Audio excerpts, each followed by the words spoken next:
যাকবের পত্র 1 অধ্যায়। ঈশ্বর ও প্রভু যীশু খ্রিস্টের দাস আমি যাকব, বিভিন্ন দেশে বিক্ষিপ্ত অবস্থায় থাকা ইসরায়েলের 12 গোষ্ঠীর উদ্দেশ্যে শুভেচ্ছা। বিভিন্ন পরীক্ষা ও প্রলোভন। হে আমার ভাই বোনেরা, যখনই তোমরা বিভিন্ন প্রকারের পরীক্ষার সম্মুখীন হও, সেগুলিকে নির্মল আনন্দের বিষয় বলে মনে করো, কারণ তোমরা জানো যে তোমাদের বিশ্বাসের পরীক্ষা ধৈর্য উৎপন্ন করে।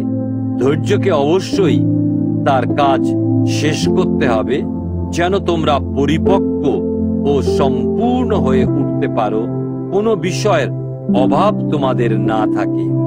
তোমাদের কারো যদি প্রজ্ঞার অভাব থাকে, সে ঈশ্বরের কাছে তা চাইবে, যিনি কোনো ত্রুটি না ধরে উদারভাবে সকলকে দান করে থাকেন, আর তাকে তা দেওয়া হবে।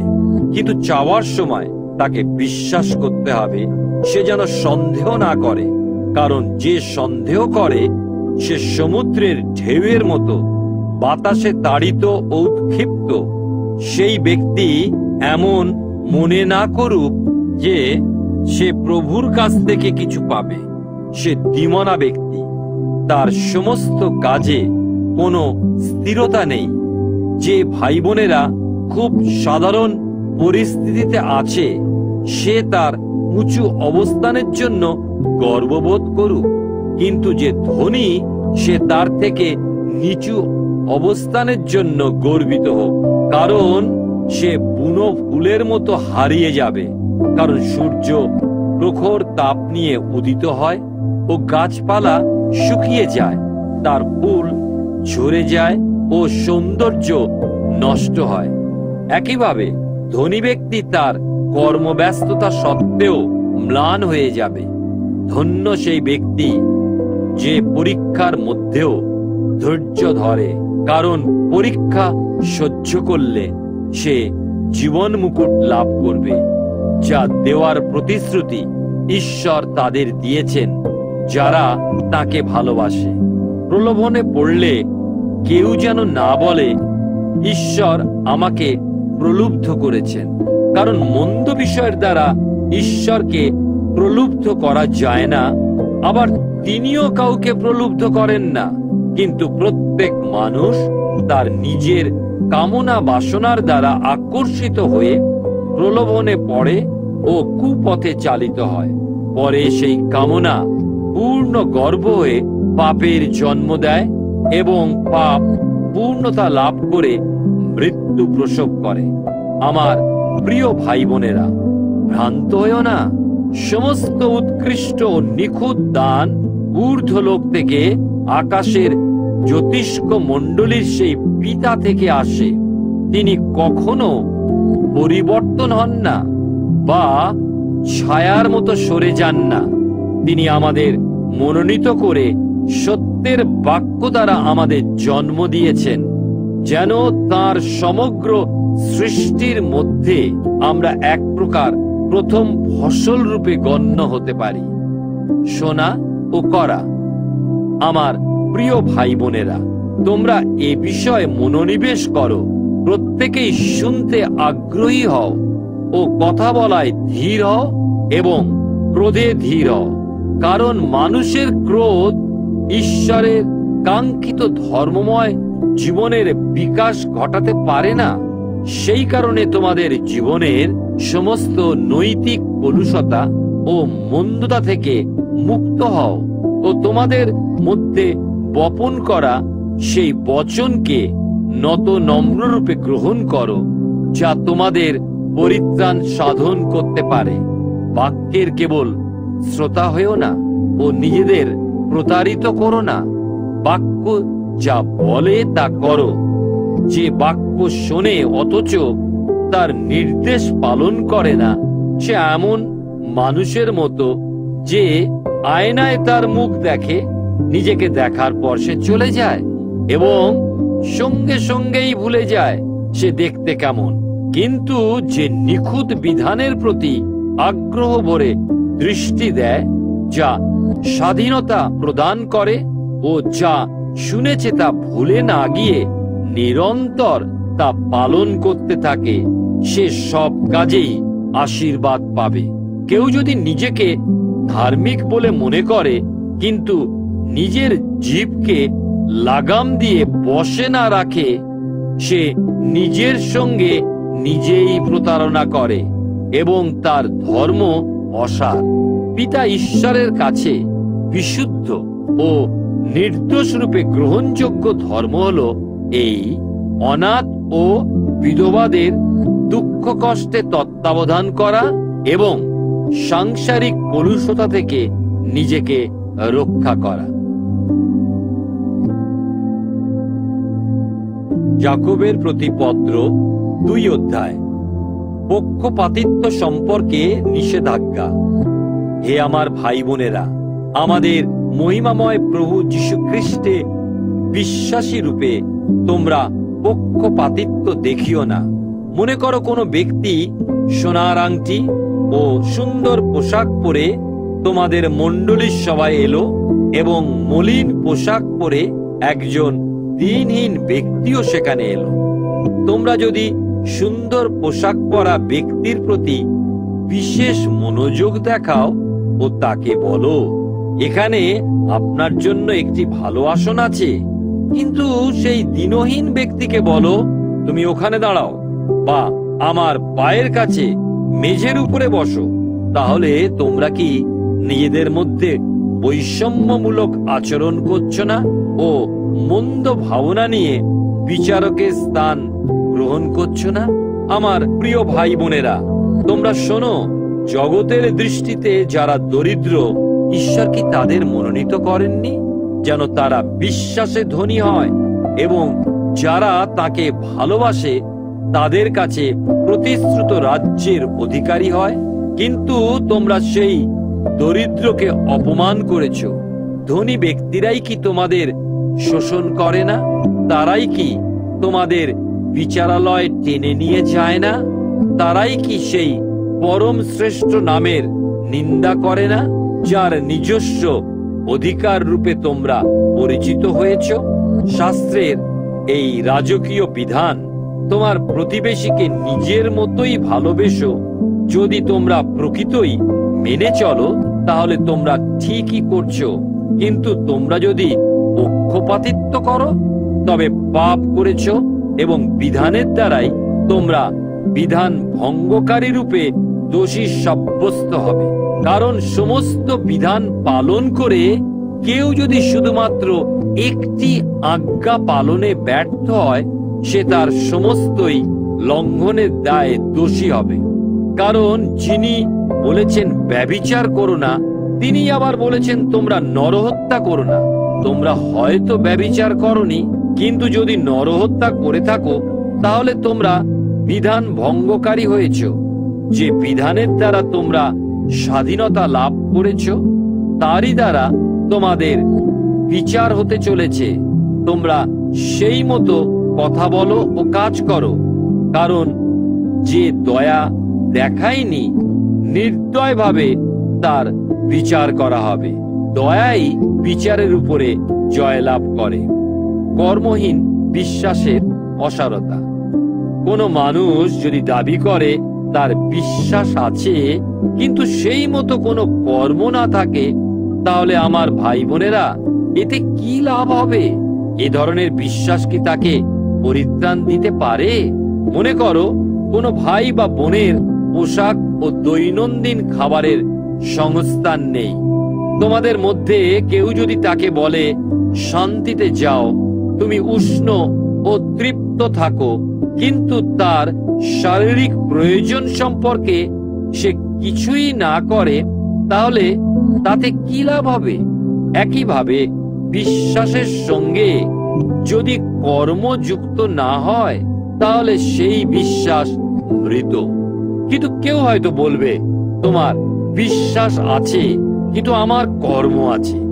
আমাকে তোমার কর্মহীন বিশ্বাসের প্রমাণ দেখাও, আমি তোমাকে আমার কর্মের মাধ্যমে বিশ্বাস দেখাবো। তুমি তো বিশ্বাস করো যে ঈশ্বর এক, ভালো, এমনকি ভূতেরাও তা বিশ্বাস করে ও ভয় কাঁপে। ওহে নির্বোধ মানুষ, কর্মহীন বিশ্বাস যে নিরর্থক, তুমি কি তার প্রমাণ চাও? আমাদের পূর্বপুরুষ অব্রাহাম তার পুত্র ইসহাককে বেদির উপরে উৎসর্গ করেছিলেন এবং তার কর্মের দ্বারাই তাকে কি ঈশ্বরের সাক্ষাতে ধার্মিক দেখানো হয়নি? তাহলে তোমরা দেখতে পাচ্ছ যে তার বিশ্বাস ও তার কর্ম একযোগে সক্রিয় ছিল এবং কর্মের দ্বারাই তার বিশ্বাস পূর্ণতা লাভ করেছিল। আবার শাস্ত্রেরও এই বচন পূর্ণ হলো, যা বলে অব্রাহাম ঈশ্বরকে বিশ্বাস করলেন এবং তা তার পক্ষে ধার্মিকতা বলে গণ্য হলো, আর তিনি ঈশ্বরের বন্ধু এই নামে আখ্যাত হলেন। তোমরা দেখতে পাচ্ছ, কোন মানুষ কেবলমাত্র বিশ্বাসে নয়, কিন্তু তার কর্মের দ্বারাই নির্দোষ গণ্য হয়। একইভাবে বেশ্যা রাহবও তার কর্মের জন্য কি ধার্মিক বলে প্রদর্শিত হননি? তিনি সেই গুপ্তচরদের থাকার আশ্রয় দিয়ে পরে অন্য পথ দিয়ে তাদের বিদায় দিয়েছিলেন। যেমন আত্মাবিহীন শরীর মৃত, তেমনি কর্মবিহীন বিশ্বাসও মৃত।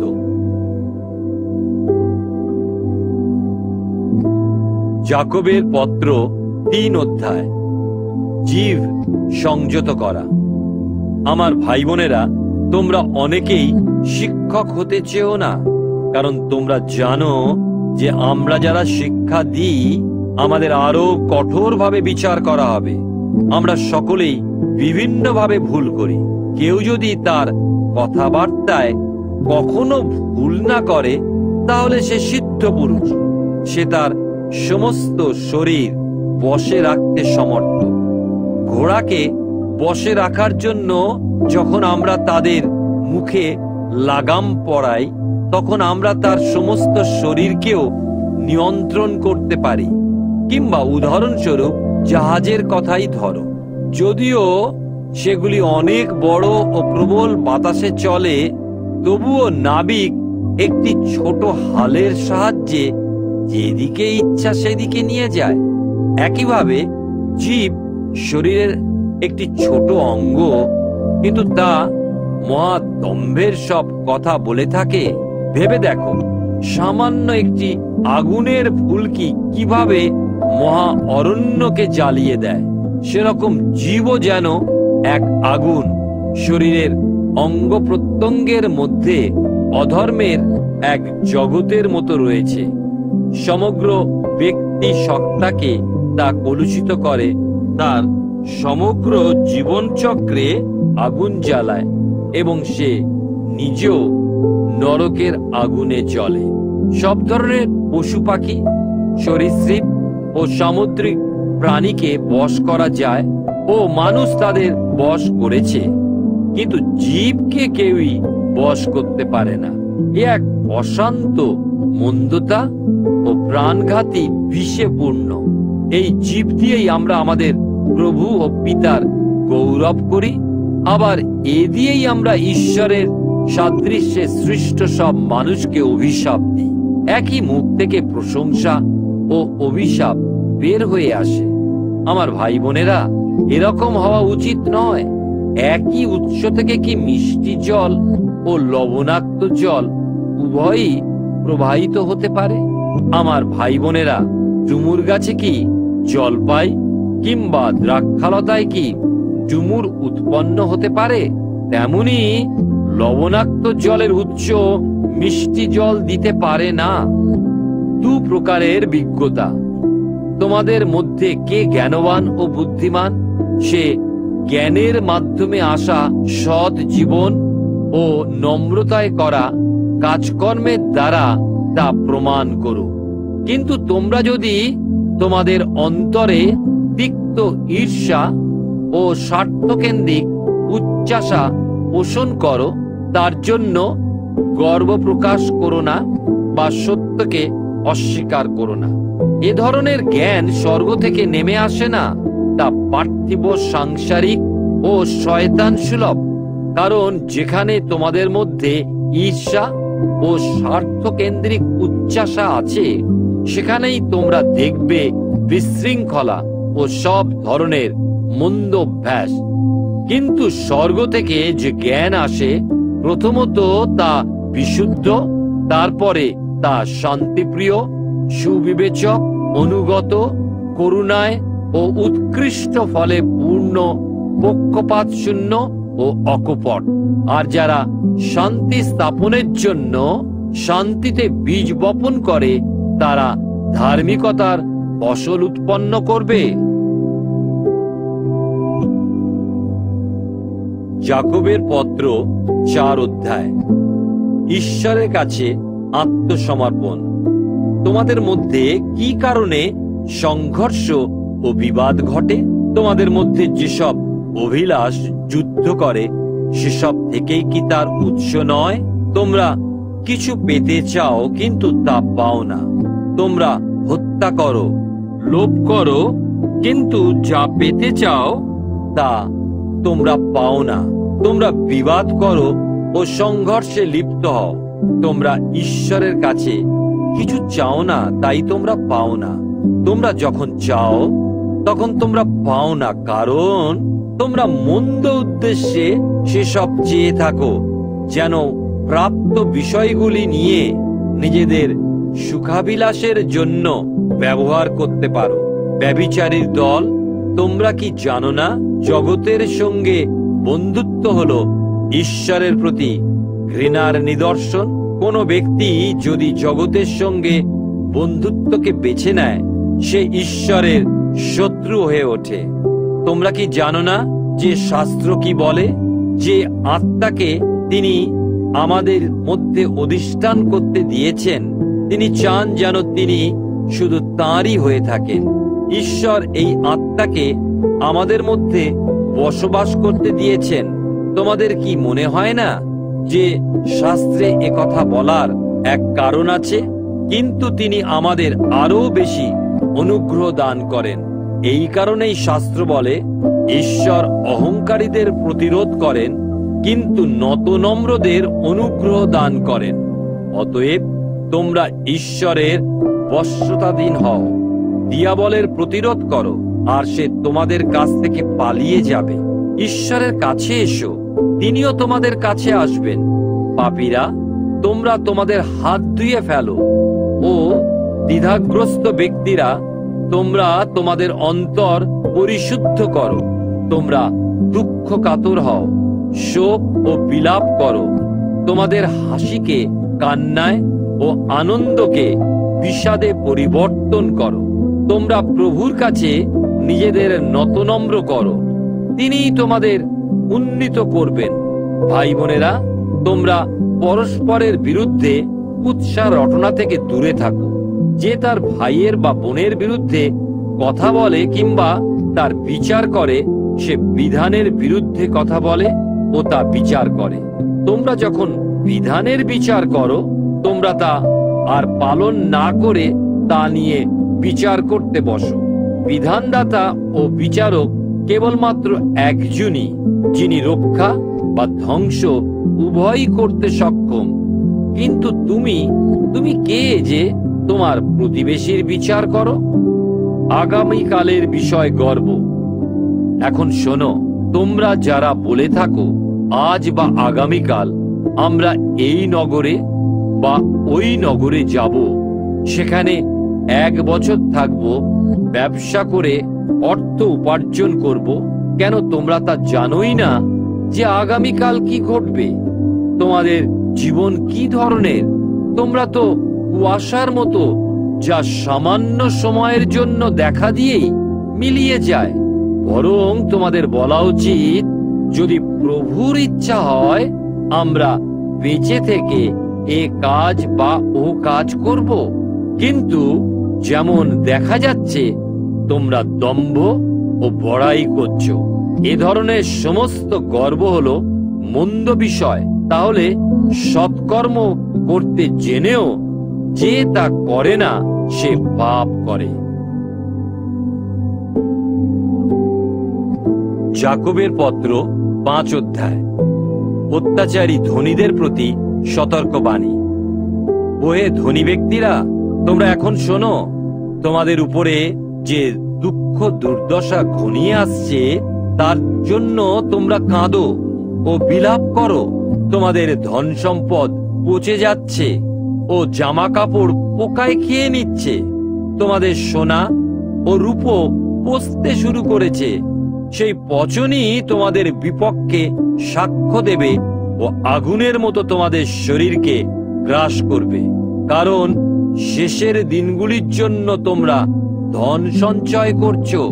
দেখো, যে মজুরেরা তোমাদের জমিতে ফসল কেটেছে, তাদের মজুরি তোমরা দাওনি।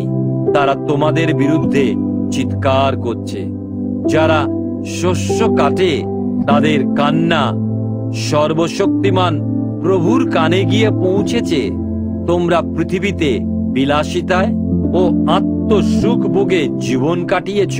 পশু হত্যার দিনে তোমরা নিজেদের হৃষ্টপুষ্ট করেছ।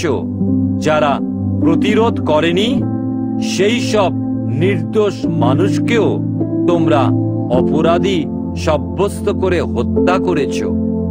দুঃখ ভোগের সময় ধৈর্য। তাই ভাই বোনেরা, তোমরা প্রভুর আগমন পর্যন্ত ধৈর্য ধারণ করো। দেখো, মূল্যবান ফসলের জন্য চাষি জমির দিকে তাকিয়ে কত প্রতীক্ষা করে। প্রথম ও শেষ বৃষ্টির জন্য সে কতই না সহিষ্ণুতা অবলম্বন করে। তোমরাও তেমনি ধৈর্য ধারণ করো ও অবিচল থাকো, কারণ প্রভুর আগমন সন্নিকট। ভাই বোনেরা, পরস্পরের বিরুদ্ধে অসন্তোষ প্রকাশ করো না, নতুবা তোমাদের বিচার করা হবে। বিচারক দুয়ারেই দাঁড়িয়ে আছেন। ভাই বোনেরা, কষ্ট যন্ত্রণা ভোগের সময় সেই সব ভাববাদীর দীর্ঘ সহিষ্ণুতার আদর্শ গ্রহণ করো, যারা প্রভুর নামে কথা বলেছিলেন। যেমন তোমরা জানো, যারা কষ্ট ভোগের সময় নিষ্ঠাবান ছিল, তাদের আমরা ধন্য বলে মনে করি। তোমরা ইয়োবের নিষ্ঠার কথা শুনেছ এবং দেখেছ। শেষে প্রভু কি করলেন? প্রভু সহানুভূতিশীল ও করুণায় পূর্ণ। আমার ভাই বোনেরা, সবচেয়ে বড় কথা, তোমরা দিব্যি করো না স্বর্গ বা মর্ত বা অন্য কিছুরই নামে নয়। তোমাদের হ্যাঁ হ্যাঁ হোক আর না না হোক, নইলে তোমরা দোষী সাব্যস্ত হবে। বিশ্বাসযুক্ত প্রার্থনা। তোমাদের মধ্যে কেউ কি সমস্যায় ভুগছে? সে প্রার্থনা করুক। কেউ কি সুখে আছে? সে প্রশংসা গান করুক। তোমাদের মধ্যে কেউ কি অসুস্থ আছে? সে মণ্ডলীর প্রাচীনদের আহ্বান করুক। তারা তার জন্য প্রার্থনা করবেন ও প্রভুর নামে তাকে তেল দিয়ে অভিষেক করবেন।